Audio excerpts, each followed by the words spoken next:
full-time job, especially for two little ones. And my husband and I also are full-time drama teachers at Lake Mary High School, so that's a full-time job as well. Applause. Applause, yeah, right.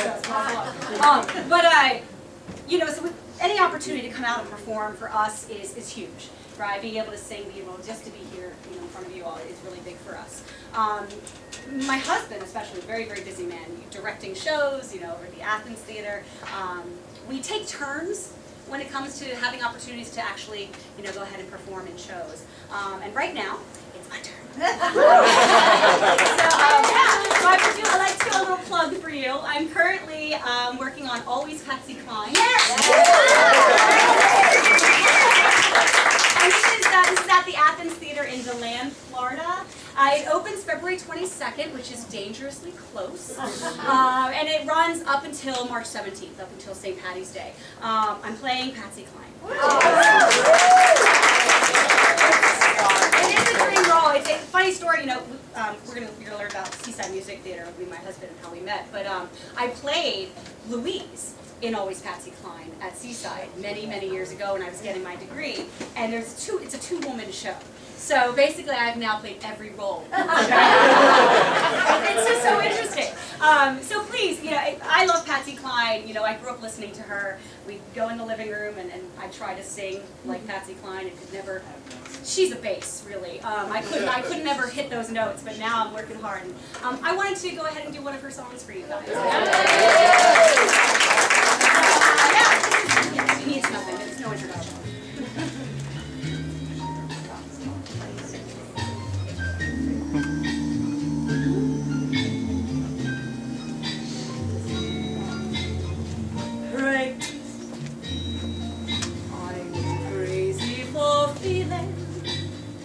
So lonely, I'm crazy for feeling so blue.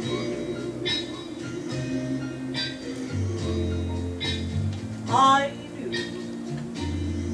you'd love me as long as you wanted. And then someday, before somebody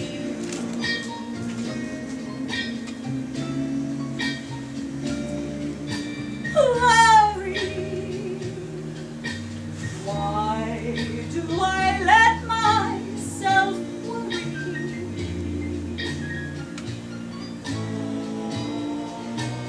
Wondering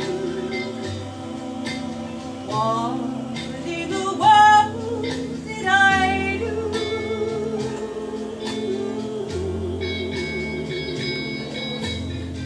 Crazy for thinking that my love would hold you. I'm crazy for crying and crazy for trying, and I'm crazy for loving you. Crazy for thinking that my love would hold you. I'm crazy for crying and crazy for trying, and I'm crazy for loving you.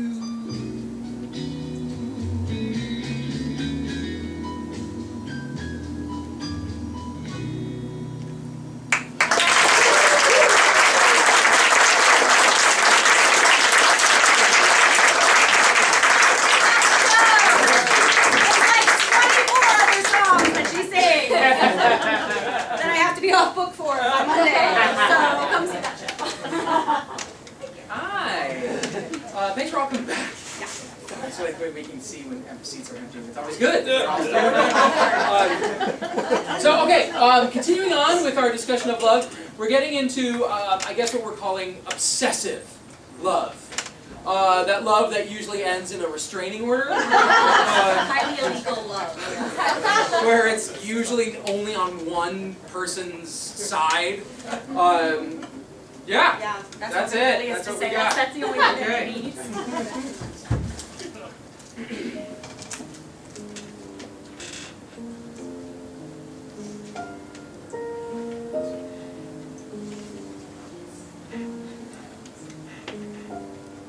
She was such an incredible woman.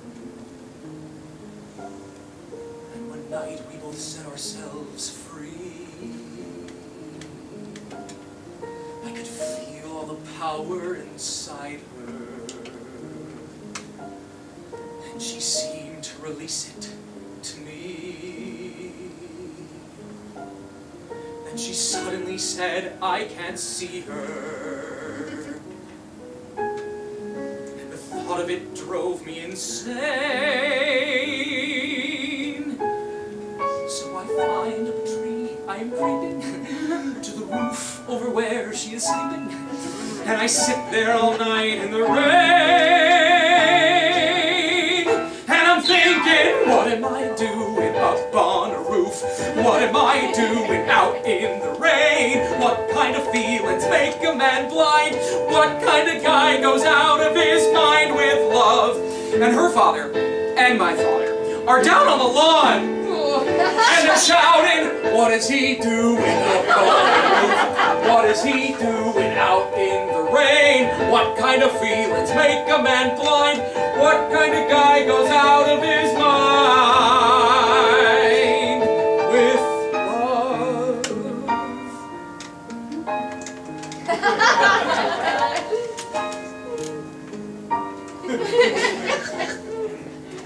I decided that I'd learned my lesson. I rejoined all the sensible men.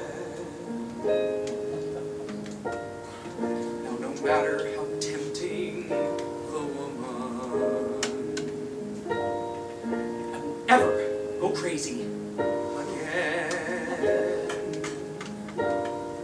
When I'm safe and alone in my bedroom, thanking God I'm not shaking and wet. I think back to the night I felt tingles, holding tight to slide down the shingles, feeling feelings I'll never forget. And I wish I was saying, what am I doing up on a roof? What am I doing out in the rain? What kind of feelings make a man blind? What kind of guy goes out of his mind with, what am I doing tailing her car? What am I doing inside her bushes? What am I doing covered with mud? What am I doing out of my mind with love? With love. What am I doing? What am I doing stealing her scarf? What am I doing sniffing her perfume? What am I doing sifting her trash? What am I doing testing her door? Now dialing her phone, trampling her tulips, bugging her friends, petting her dog. What am I doing out of my mind with love? What am I doing out of my mind with love?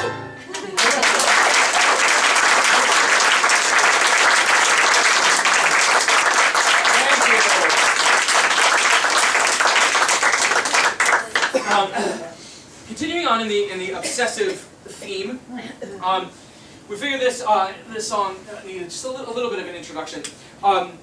So in the mid '80s, Stephen Sondheim wrote, and it was hugely successful, musical about presidential assassins. Yeah. And in it, he wrote one of his more tender, sweet, romantic love duets. But it's a duet between John Hinckley and Squeaky Fromme. And John Hinckley is singing about Jodie Foster, and Squeaky Fromme is singing about Charles Manson. And so this is Unworthy of Your Love.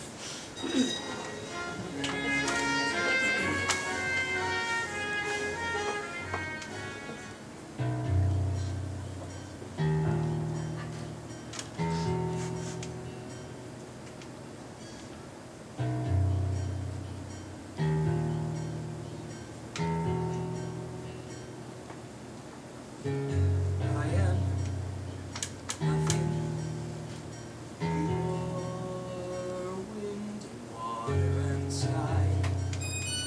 Jody, tell me, Jody, how I can earn your love.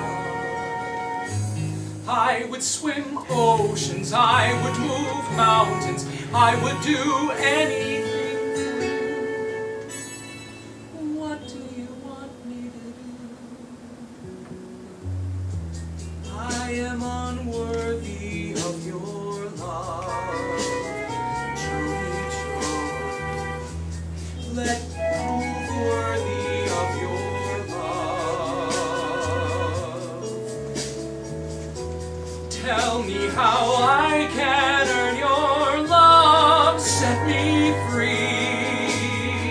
How can I turn your love to me? I am nothing. You are wind and devil and God. Charlie, take my blood and my body for your love. Let me feel fire, let me drink poison. Tell me to tell Is this what you want me to do? I'm unworthy of your love. Charlie, darling, let me be worthy of your love. I am unworthy of your love. Set me free. I would come take you from your life. I would come take you from yourself. You would be queen to me, not wife. I would crawl fairly through hell. Baby, I die for you. Baby, I die for you. Even though I will always know I am unworthy of your love. Charlie, darling, let me be worthy of your love. I'll find a way to earn your love. Wait and see. Then you will turn your love to me.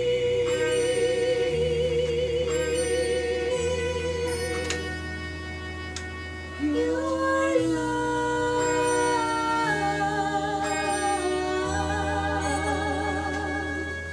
to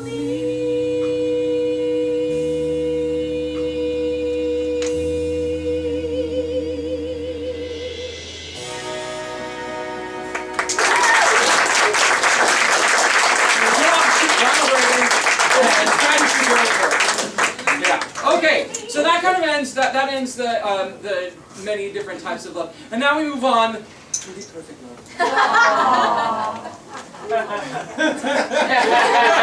In case you didn't know. Right. So we're gonna just kind of tell you guys our story. Because I know you're all desperately dying to know our story. I'm sorry. But if you're you here, weren't. so you're in it to win it. Okay.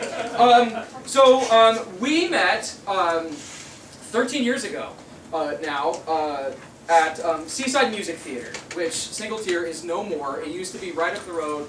Have you guys ever like see shows at Seaside? It was, Summer music theater. Oh, yeah. it was. We miss it terribly. It was a wonderful, wonderful theater, regional theater. But I was, Becca was finishing up her graduate degree in musical theater at Lights. UCF, and I was living and working in New York. And I got a job to come down to Seaside and do the really, really hummable musical Highly popular. 3-penny opera. So our students are always like, "Oh my God, you guys met during a show? Was it so romantic?" I'm like, "No, no, no. She played my whore." Yeah. Like really romantic. Can't wait to tell that story to our kids. Some of them are here, so it's like. But it was. You ever hear about showmance? It's one of those, you know what I mean? It's that summer fling, and you know, the temperature's hot, you're hot, so you're all stuck in this little bubble for 3 months. And so we like to refer to our relationship as a showmance that has gone completely wrong. Because it was supposed to end right after the summer did. But we kind of dug it, and I remember I was driving around with her roommate, our dear friend Patrick, and he, we were going back to their apartment, and he was like, "So, what do you think of Becca?" And I'm like, "Oh, she's kind of cool. I think I like her." And he was like, "Oh, that's good, because she's like really into you, and Becca tends to get what Becca wants."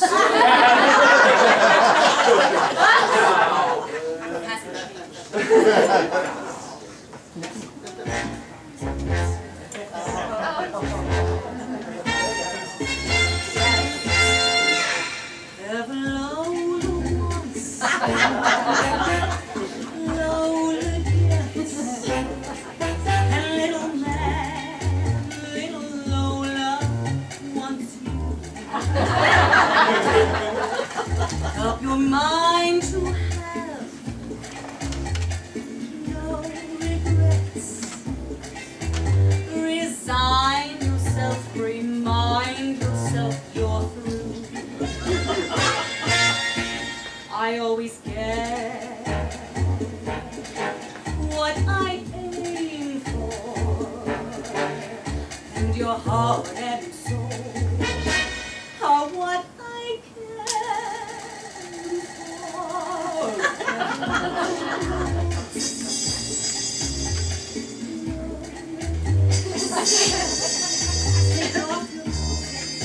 Don't you know you can't win?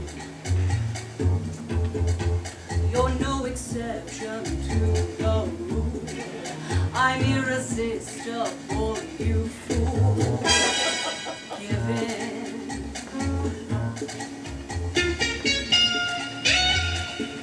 Lola once.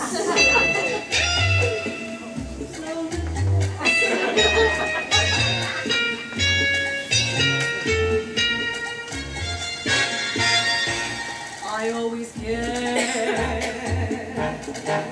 what I aim for, and your heart and soul are what I came for.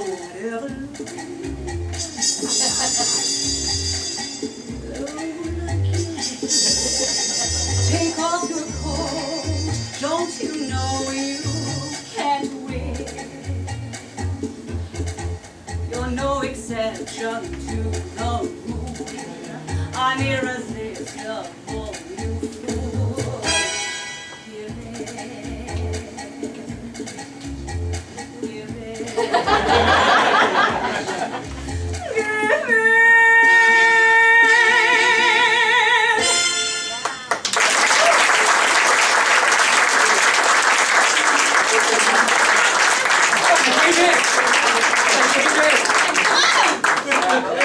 Got him. But I was still living in Florida, and he was living in New York City.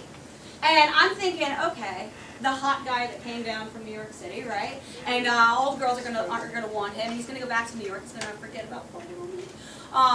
But we kept in touch, and every few months we managed to see each other. Whether I went to go see him doing a show or went up to visit him up in New York City.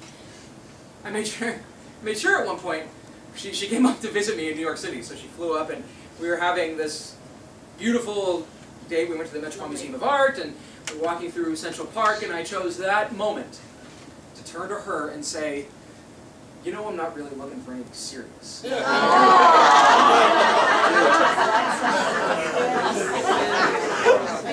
of course, you know, I was like, yeah.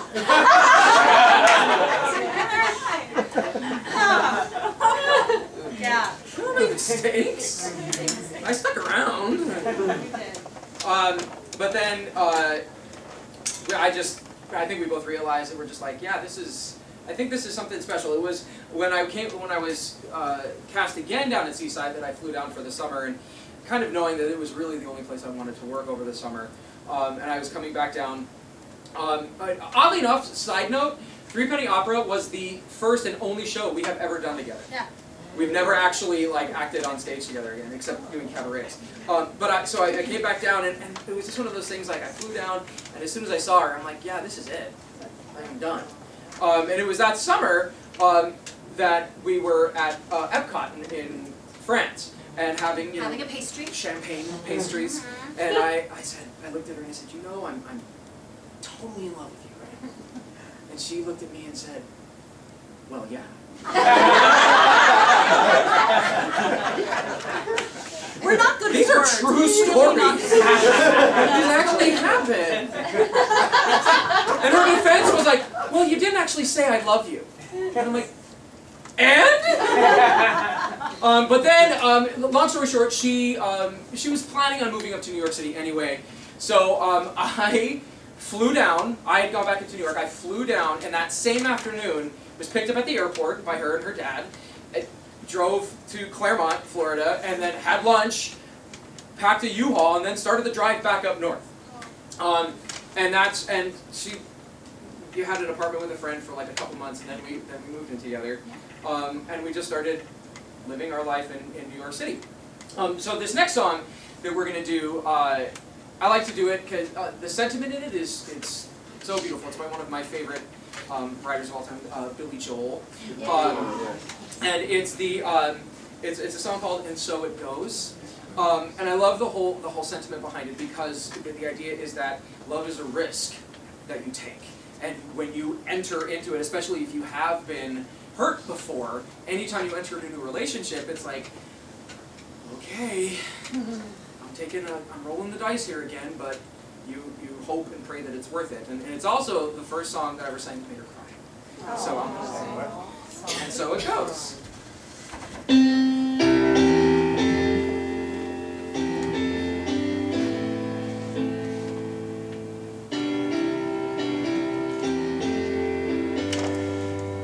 Picking these songs that have this long intros, and I'm so sorry.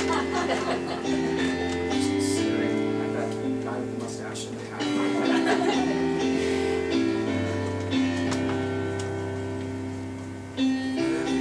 heart, there is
decapitated head of this guy with a mustache and a fedora and a Spider-Man tie, and I'm like, I love you.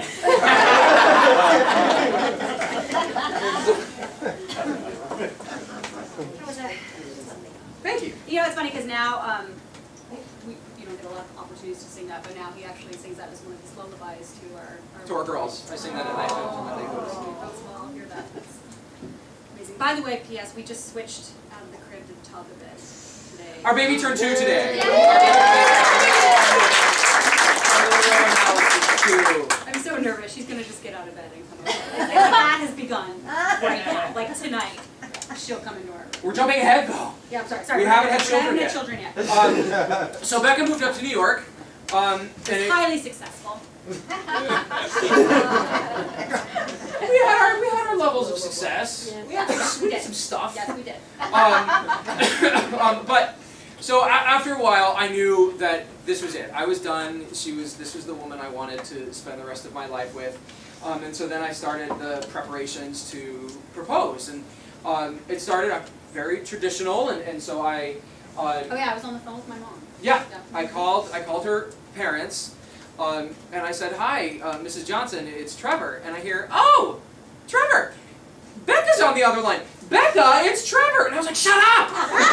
Yeah, like he's never called my parents before. So like, why would... I was just the boyfriend at that time. Yeah. So she got back on the line and I said, and she's like, well, let me get back to you, Becca. And so I so then I asked her, I said, you know, I'm calling to ask, you know, for your daughter's hand in marriage. And her father was very supportive. He's like, that's wonderful. I think you're great. I think you're such a beautiful couple. Her mother's response was, so soon? Literally. So soon? I never let her live that down. So soon? And then she throws the whole, I didn't want a whole relationship in my face. We all make mistakes. So then the planning started. And this was I'm a rather dramatic person. I don't know if you can tell. So I don't do anything small. Well, first of all, I had to be like, well, I didn't want her to know. So we concocted a plan as to why I was calling her mom.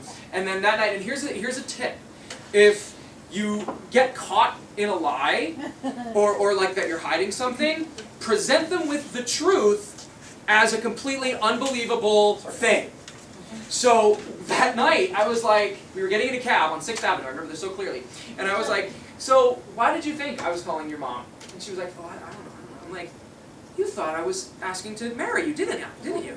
She's like, no. No, I'm like, yeah, you did. And Meanwhile, my engagement ring was being hidden in a Kiss lunchbox. A place I would never go. So you did that well. And then I was like, honey, you know, I think we're going to be together. I just really need to save up some money. And so, but then, so the way I proposed involved lots of people, and it was a scavenger hunt through New York City. And she woke up, I told her I had to go to work, so I got up and left. I actually left and went and had brunch with friends, as I knew it was going to be a long day for her. And I left her a note on the alarm clock, and she read it, and it was like, you know, I'm not at work. It's a scavenger hunt. I'm hidden somewhere in the city, and you have to find me. I said, I'm not completely heartless. I've left you a guide, and our very good friend Frank Galgano was waiting for her in the living room. I said, however, I've taken your cell phone, no cheating. And I did. And I was told to dress nice, but wear comfortable shoes. And pack a bag. So she did, and then each stop, to make a very long story short, each stop had meant something to us through our relationship. And some of the clues were very easy. It was like, go to your workplace and meet, and she hadn't met my niece yet. And my niece's name is Sunshine, and I said, go to the workplace and meet the sunshine of my life. And so she was there, and my brother and sister-in-law were there with Sunshine to present her with the next clue. And on the way, I had spilled coffee on my beautiful white dress. Oh. Tide pens, ladies and Had to gentlemen. stop by CVS and do a Tide pen.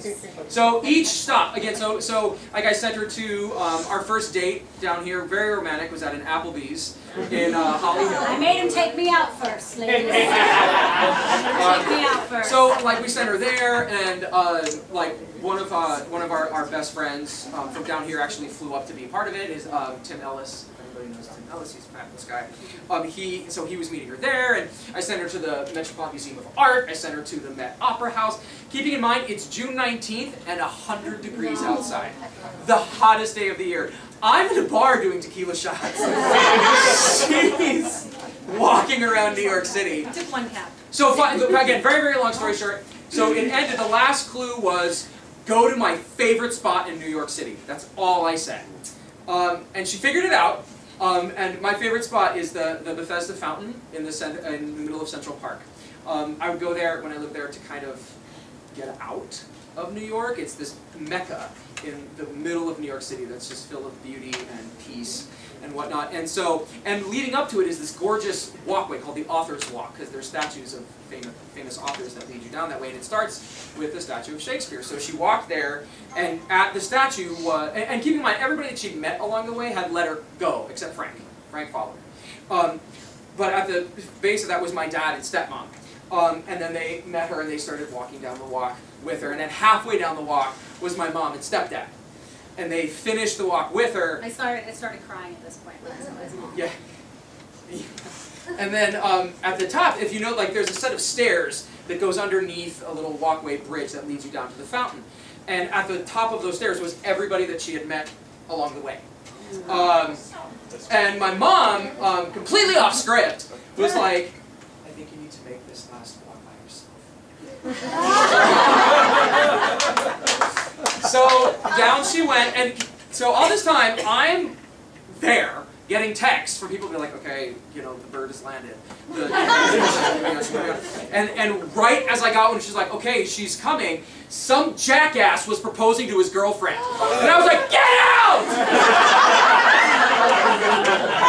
I'm like, do you have any idea of the planning? So luckily, his was not nearly as showy as mine, and they did a real quick little thing. Left. But then, luckily, down she came and looked gorgeous, and I proposed, she said yes, everybody watched. And she said to me later that night, she's like, I woke up and I said, there either better be a dog or a ring. And eventually got both. And so we're going to sing a song that actually it's from a musical called The Last 5 Years, and it's a story about just a couple. It's just two people, and they actually kind of their stories crisscross. And in the middle of the show, they sing a song called The Next 10 Minutes, and it's when he proposes to her. And in the musical, he proposes to her on a boat, on a lake, right next to the Bethesda Fountain. And so we want to sing it.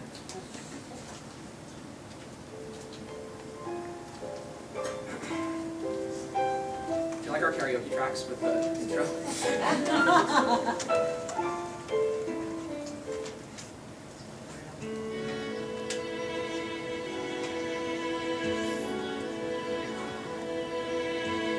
No, that one's Jerry Seinfeld.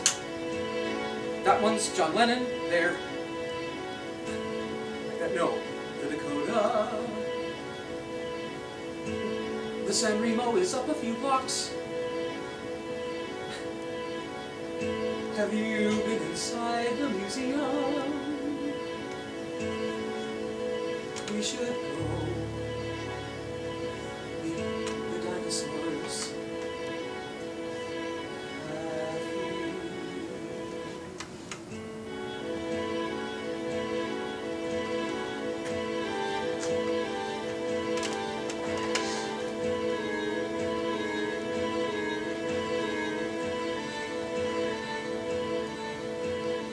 Share your life with me for the next 10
so many lives I want to share with you.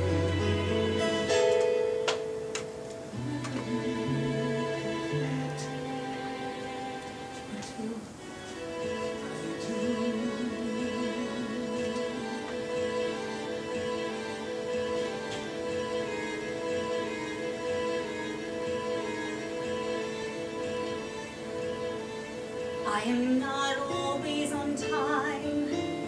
Please don't expect that from me. I will be late, but if you could just wait, I will make it eventually. Not that it's in my control, not that I'm proud of the fact, but anything other than being exactly on time I can do. I don't know why people run. I don't know why things fall through. I don't know how anybody survives in this life without someone like you. I could protect and preserve. I could say no and goodbye. But why, Jamie, why? I want to be your wife. I want to bear your child. I want to die knowing I had a long, full life in your arms. That I can do.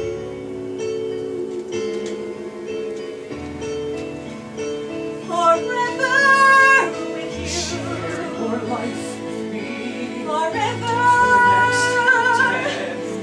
Forever, Forever, young summers, till the world explodes, till there's no one left who has ever known us apart.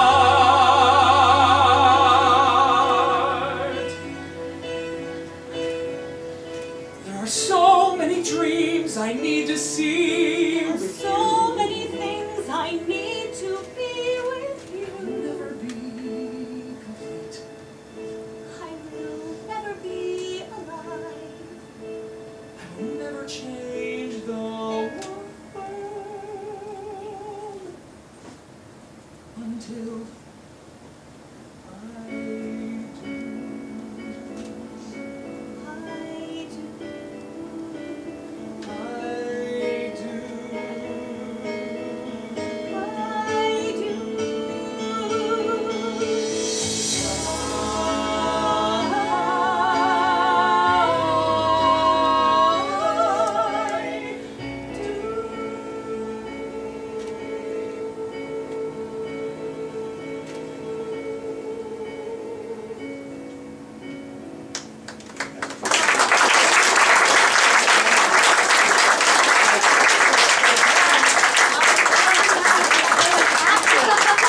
You're emotionally acting. So yeah, I said yes. And we got We married. got married. Some of you were there. Yeah, we got married down in Florida because my parents were paying for it. And we were not going to get married in New York City. Yeah, no. But I went to Rollins College as my undergrad. If you've ever been to the Knowles Memorial Chapel, it was a gorgeous space to get married in. And we actually had our reception at the Orlando Museum of Art. A whole big giant rotunda. It was Beautiful. such a party. It was an amazing time.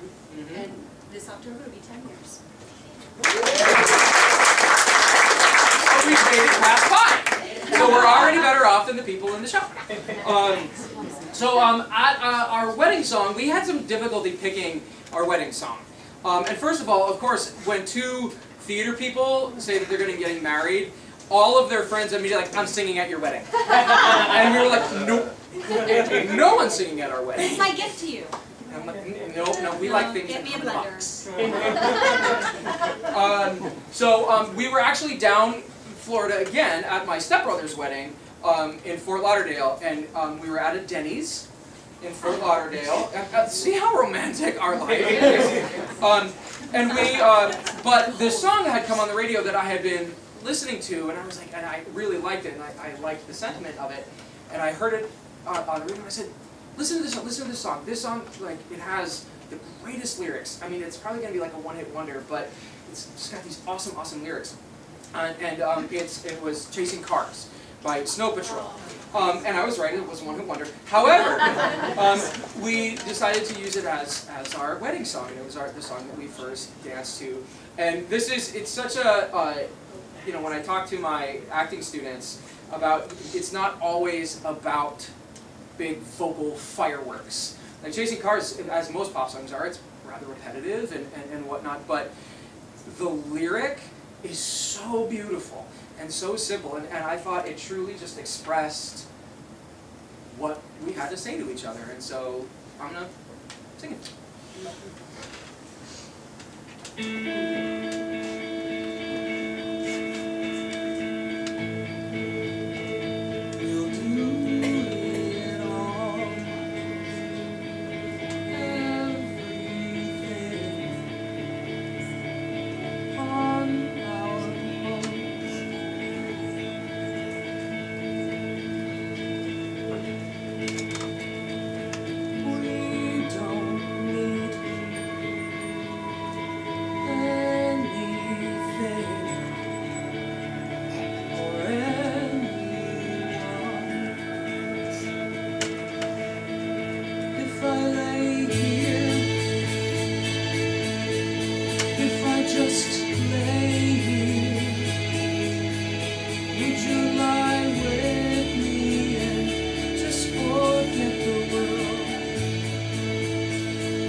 Bursting into life.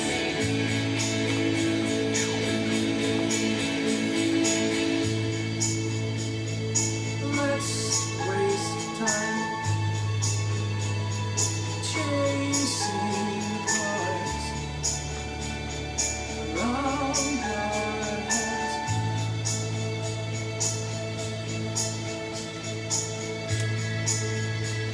I need your grace.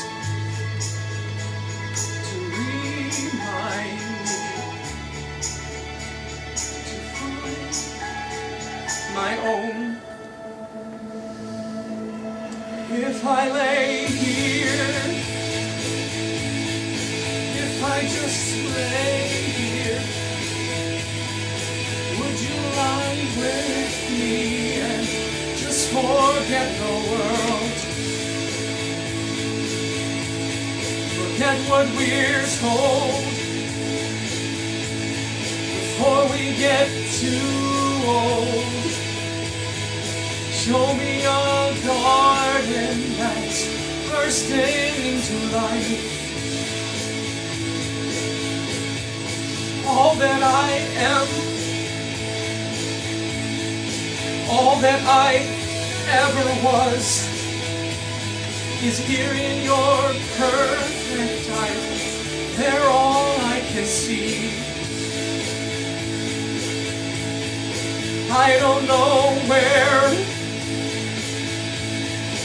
confused about how as well. Just Just know that these things will never change for us at all. If I lay you, if I just lay you, would you lie with me and just forget the world?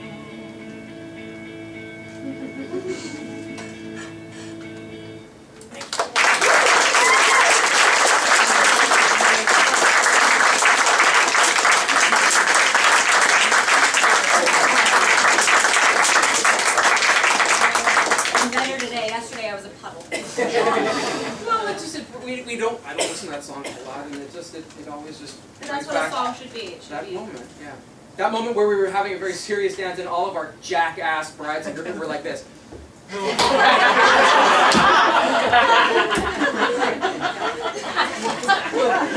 Assholes, one day we needed you to be No, I forgot to mention, like, a lot of what else love is about, and not that we're going to sing a song about this, but a lot of love is also about sacrifice. And not that we even touched on this last night, but married, obviously, living that life, but we were getting to be in our 30s, and it was time for us to start thinking about having a family. And we were, you know, for Trevor especially, living up there for like 10 plus years, that was really hard. We had to decide where we wanted to start our family. And Oh, I miss it. Okay. yeah, every day. And New York City was just not where we wanted to do that. We didn't want to be servers who were waiting on the idea of maybe No possibly insurance, getting cast. Yeah, that kind of deal. So it was a huge sacrifice. But we said, well, if we're gonna have children, let's be close to my family so they can help us out. And I've always wanted to teach. And you know, there's opportunity down here back in Florida. I did not. He did not want to teach. Oh well! Here we are! He's wonderful at it. But, and I've said this to Becca many times, no Broadway show, no level of success could ever equal the light and the love that I see in my daughter's eyes. None. It happened really fast. I mean, coming down, I got a job probably within the first few months at Lake Mary, and that kind of took off. And then, when we got pregnant, there's nothing like that. There's nothing like having a child. And we have two beautiful girls, Lila Jane, who's 5, who you'll see her on the stage one day. In Pippin! In Pippin! At Lake Mary High School with Ridge and Morgan and Bob Andrese! Yeah, so she'll be on stage, and of course, little Rowan Alice, our 2-year-old. And that's the end of our show. That's it. We're done. We got one more for you. So for this one, we need to picture it like you need to envision her green, and me as Norbert Leo Butts. So okay. We gotta have a pop ballad or something. You turn up a little bit. Can I channel that in? Easy on. Okay.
Maybe I'm brainless, maybe I'm wise, but you've got me seeing through different eyes.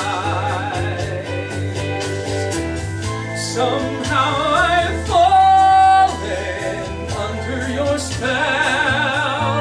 somehow I'm feeling it's up that I fell every moment. As long as you're mine, I'll wake up my body and make up for lost time. And if it turns out it's over tonight, I know I'll be here holding you. Just for this moment, as long as you're mine, I'll be how you want to, and see how bright we shine, borrow the moonlight until it is through.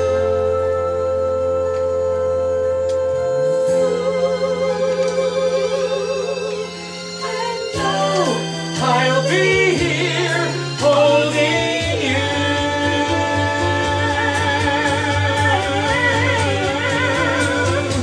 As long as you're mine.